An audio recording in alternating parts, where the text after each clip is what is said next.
I never realized how much Star Trek Voyager's Doctor changed after Kes' exit. Robert Picardo's Doctor and Jennifer Lyon's Kes had an interesting and very wholesome dynamic in the first 3 seasons of Star Trek Voyager, but it's only just dawned on me just how much Kes' departure caused the Doctor's role among the Voyager crew to change. Although Picardo remained part of the Star Trek Voyager cast throughout the show's 7-year run, Kes wasn't in every season of Star Trek Voyager. She was replaced by Jerry Ryan's 7 of 9 at the beginning of Season 4, and that character change-up was pivotal in the Doctor's journey. Robert Picardo's Doctor and Jennifer Lyon's Kes had an interesting and very wholesome dynamic in the first 3 seasons of Star Trek Voyager, but it's only just dawned on me just how much Kes' departure caused the Doctor's role among the Voyager crew to change. Although Picardo remained part of the Star Trek Voyager cast throughout the show's 7-year run, Kes wasn't in every season of Star Trek Voyager.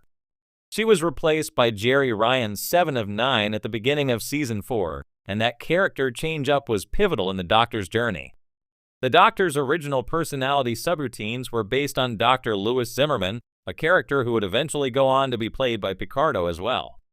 Dr. Zimmerman created the emergency medical hologram, and so also gave his physical likeness to the EMHMKI.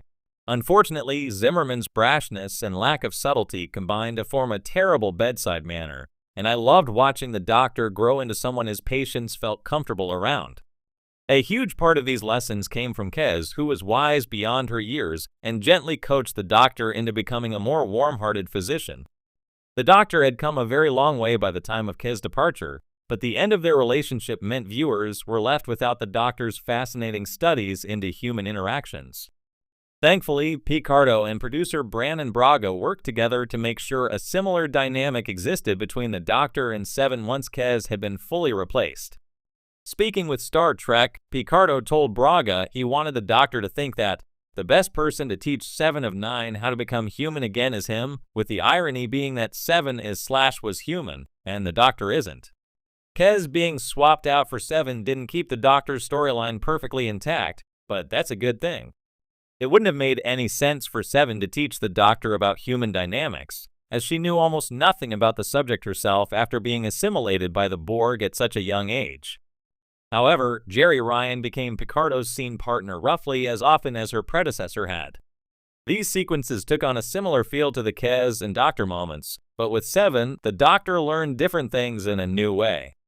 While the Doctor was much more direct student to Kes than he was to 7 when it came to all things human, becoming 7's humanity coach meant he started to compound the information he had taken from his conversations with Kes as well as his interactions with other members of the crew.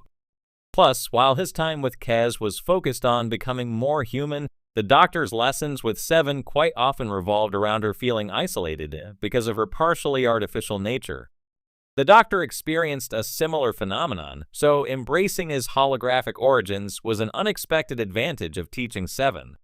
It's easy to remember Star Trek Voyager's emergency medical hologram, the Doctor, for his ego, his dry wit, his operatic aspirations, and his snarky bedside manner. But what's not as immediately obvious is just how much he changed over the course of the series. And oddly enough, the most dramatic shift in his arc happened after one quiet, emotional departure, that of Kes. For the first 3 seasons, Kes was the Doctor's closest companion. She wasn't just a nurse. She was his student, his advocate, and perhaps more than anything, his mirror. In a crew sometimes too quick to treat the EMH like a piece of software, Kes saw him as a person. And more importantly, she treated him like one. In those early days when the Doctor's programming was still rigid, when his routines were defined by protocol rather than curiosity, Kes introduced chaos, humanity, emotion, empathy into his existence. And then she was gone. Kes' departure in Season 4's The Gift is often overshadowed by 7 of 9's dramatic arrival. And understandably so. 7, with her unique fusion of Borg detachment and human rediscovery, was a compelling narrative force. But in that moment, with Kes evolving into a being of pure energy and phasing out of reality, the Doctor lost something fundamental, the person who had believed in his potential from the very start. What followed was not an instant transformation, but a slow, sometimes subtle, sometimes jarring evolution. Without Kez, the doctor began exploring his independence more aggressively. No longer tethered to her gentle, nurturing influence, he started demanding recognition in ways that were louder, bolder, even egotistical. His signature arrogance grew, sometimes for laughs, often for deeper narrative exploration. It's as if the absence of Kez left a void the doctor was desperate to fill. Where once she had encouraged him to explore painting or music as hobbies, after her departure he plunged into these pursuits with a theatrical flair, almost overcompensating. The doctor began trying on human roles like costumes, opera singer, novelist, parent, romantic partner. He experimented with names. Shmolus comes to mind, with a wince, with fashion, even with command. Gone was the shy hologram learning to smile. Now we had an EMH who demanded civil rights, who wrote a holonovel critiquing his colleagues, who programmed a family, then ran from it when it proved too real. And yet, the changes weren't just surface level or for comic relief. They reflected something deeper. The doctor's journey toward personhood became a little lonelier, a little edgier after Kez. He wasn't just exploring humanity anymore, he was fighting for it.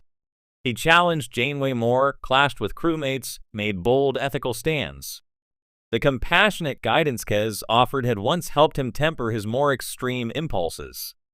Without it, he stumbled. And stumbled hard.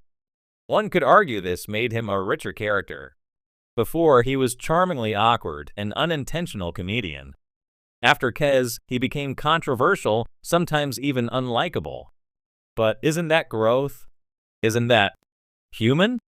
It's also worth noting that his dynamic with 7 of 9, who effectively took Kez's place in terms of narrative focus, was vastly different. 7 didn't nurture the doctor. If anything, she challenged him. Their interactions were spiky, competitive, often hilarious, but rarely tender. Kez had encouraged the doctor's heart. 7 sharpened his mind. The result? A more complex, if sometimes colder, hologram. And then came the later seasons, where the doctor's development reached its peak. Episodes like Latent Image, where he grapples with the trauma of making an impossible life or death choice, show just how far he'd come, and how deeply the writers were willing to explore the philosophical question of what it means to be a person.